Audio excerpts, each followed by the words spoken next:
नमस्ते दोस्तों। आज हम चर्चा करने वाले हैं मूर्ति पूजा के बारे में। जी हाँ, मूर्ति पूजा विज्ञान या अंधविश्वास, आज का टॉपिक ये है। दोस्तों, क्या ईश्वर किसी पत्थर की मूरत में कैद हो सकता है या फिर मूर्ति पूजा महज एक जरिया है उस अनंत शक्ति से जुड़ने का?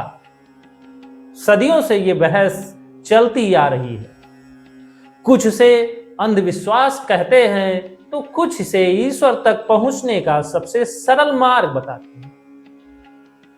आज के वीडियो में हम किसी का पक्ष नहीं लेंगे, बल्कि तर्क, विज्ञान और दर्शन के आधार पर समझेंगे कि मूर्ति पूजा सही है या गलत।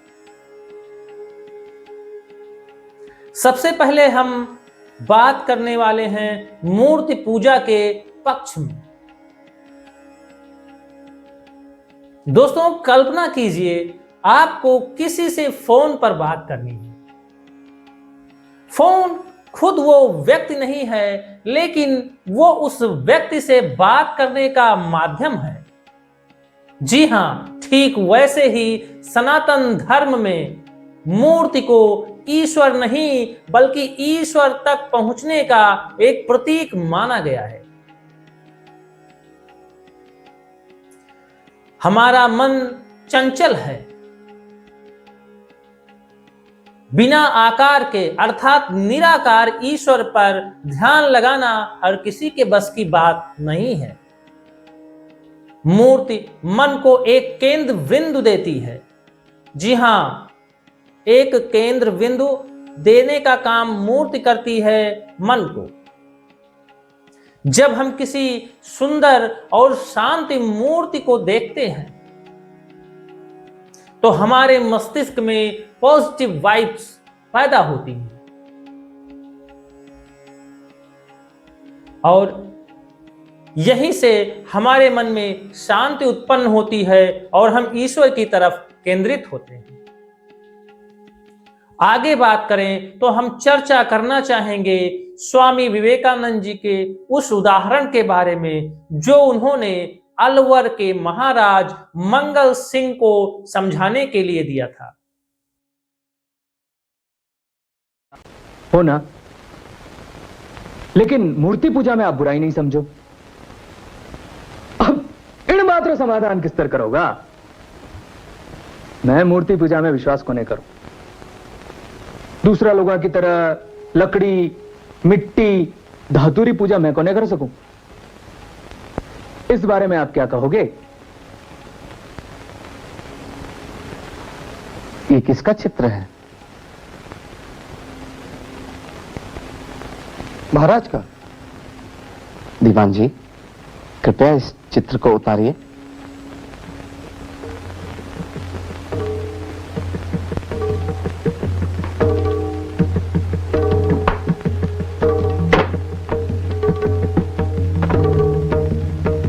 दीवान जी, इस पर थूकिए।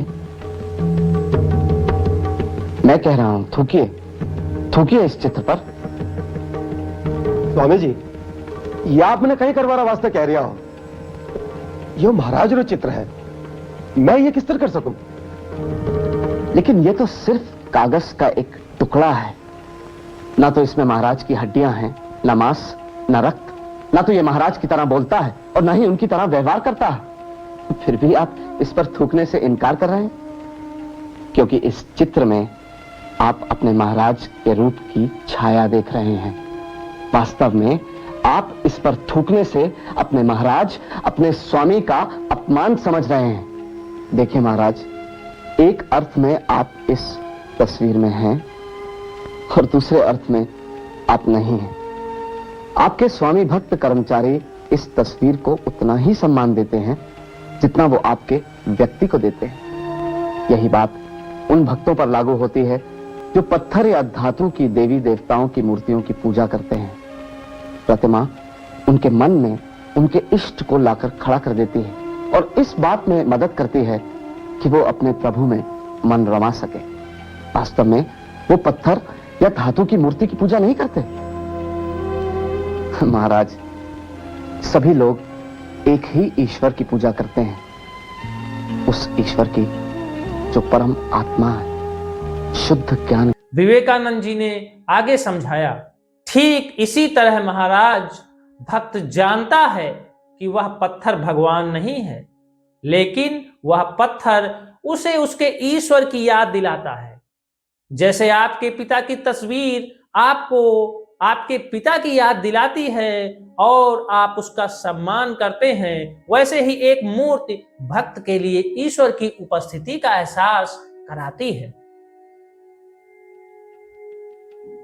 राजा मंगल सिंह नतमस्तक हो गए।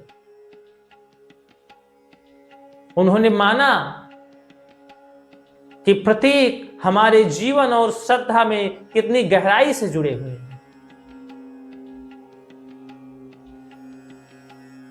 अब अगर दोस्तों हम आगे बात करें, मूर्ति पूजा के विरोध में तर्क दें, तो आप जानते होंगे दूसरे पक्ष की इस्लाम, सिख धर्म और आर्य समाज जैसे कई मत मूर्ति पूजा का विरोध करते हैं। जी हां, उनका तर्क है, यदि ईश्वर सर्वव्यापी है तो उसे एक सांचे या पत्थर में सीमित कैसे किया जा सकता है। विरोध करने वालों का मानना है कि कई बार लोग मूर्ति की सजावट और बाहरी दिखावे में इतने खो जाते हैं कि वह ईश्वर के असली उपदेशों को भूल जाते हैं। वो ये भूल जाते हैं कि इंसानियत और कर्म का उपदेश ईश्वर ने दिया है और इसका हमें पालन करना चाहिए।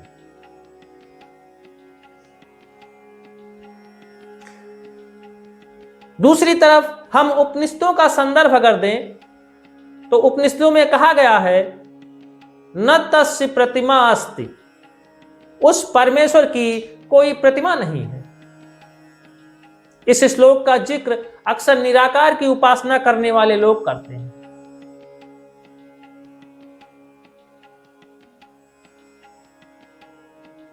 अगर हम बात करें तो अक्सर लोग पूछते हैं कि पत्थर की पूजा क्यों।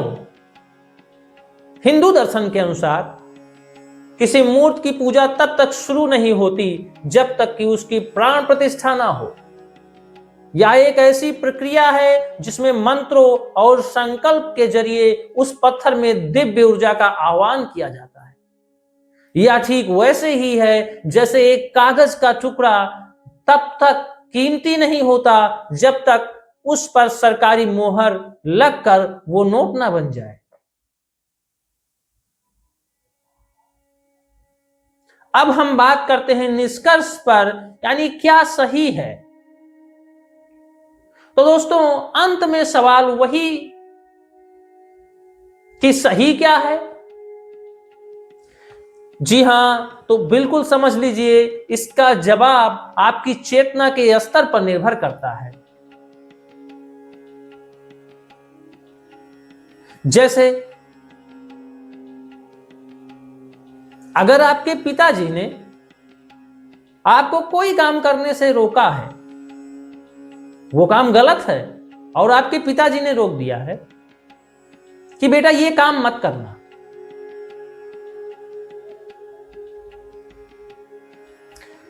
लेकिन आपका मस्तिष्क ऐसा है कि वो तब तक उस काम को करने से रुका रहता है जब तक आपके पिताजी आपके सामने हैं।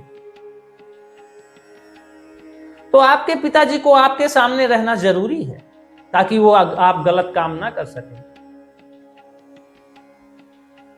और अगर आपका मस्तिष्क ऐसा है कि आपके पिताजी ने एक बार कह दिया तो पिताजी चाहे पास में सामने रहें या ना रहें, आपको वो काम नहीं करना है, तो आपके पिताजी को आपके सामने रहने की कोई जरूरत नहीं है। जी हां, ठीक इसी प्रकार अगर आपको मूर्ति को देखकर शांति और प्रेरणा मिलती है तो आपके लिए सही है।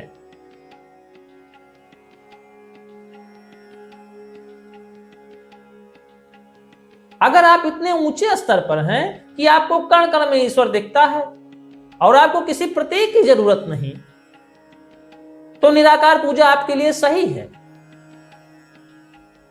दोस्तों, लकड़ी में आग होती है पर दिखती नहीं है।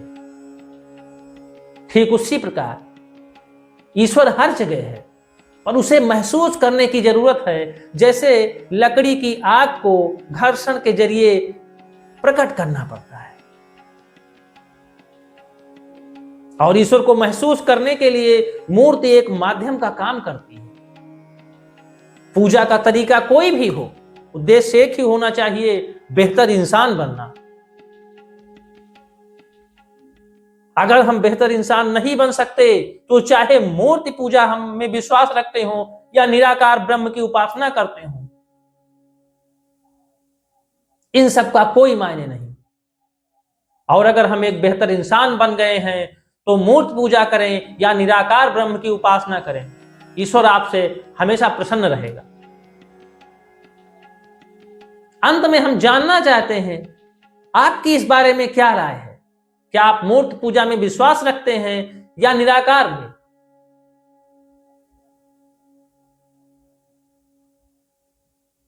कमेंट करके अपनी राय जरूर दीजिएगा। वीडियो को बिना किसी भेदभाव के साझा करें। जय हिंद दोस्तों।